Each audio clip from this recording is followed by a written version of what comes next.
Chaitanya, this is too much. তুমি high. Two মাচের কি আছে? বোনের সঙ্গে খেতে আসাটা কি অপরাধ নাকি?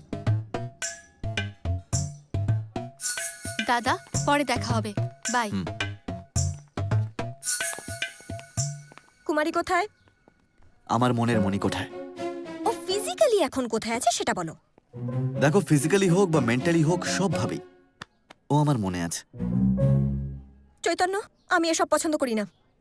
তুমি ওকে ভালোবাসবে না। কেন? কি হয়েছে? হয়তো ও আমাকে পছন্দ করে। তো কি হয়েছে? হ্যাঁ, তো যদিও আমাকে পছন্দ করে তাহলে হয়তো হ্যাঁ বলেও দিতে পারে।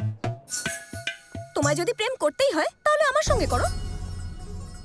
কি বললে? আমি তোমার সঙ্গে প্রেম করব? সেসব আমি জানি না।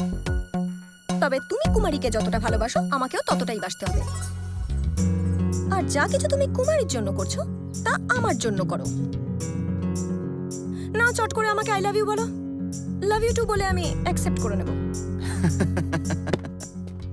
তুমি চা সিঙ্গাড়ার অর্ডার দিচ্ছ নাকি? হ্যাঁ, কাউকে ভালোবাসলে তাকে সেটা বোঝাতে হয়। আর যতক্ষণ না তুমি কাউকে মন থেকে ভালোবাসবে, মুখে বলে কোনো লাভ হবে না। কারোর চোখ দেখেই বোঝা যায় সে তোমায় ভালোবাসে কিনা। কাউকে জোর করে চাইতে হয় না। এমনিতেও এইসব কথা তোমাকে বলে কোনো লাভ নেই। তোমার মনে প্রেমের কোনো জায়গাই নেই।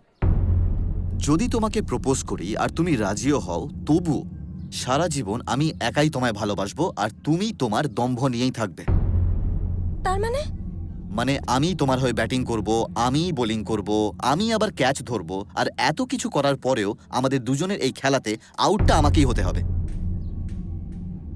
অনু, দুজনের মধ্যে না আন্ডারস্ট্যান্ডিং না হলে ভালোবাসা হয় না। হয়তো আমাদের বিয়ে হবে, কিন্তু ভেবে দেখো, তুমি সে বিয়ে মন থেকে মানতে পারবে? বিয়ের দায়িত্ব তুমি নিতে পারবে না। বৈরাগী আমায় কালই বলছিল স্যার, যে স্যার ভালো হয়েছে আপনি কুমারীকে ভালোবেসেছেন ওই অনু ম্যাডামের বদলে। যদি আপনি ওনাকে মেসেজও করতেন আমি তোমাকে একটা কিস করতে চাই, তাহলে উনি কিস করার বদলে আরো দূরে সরে যেতেন। আমি বেঁচে গেছি।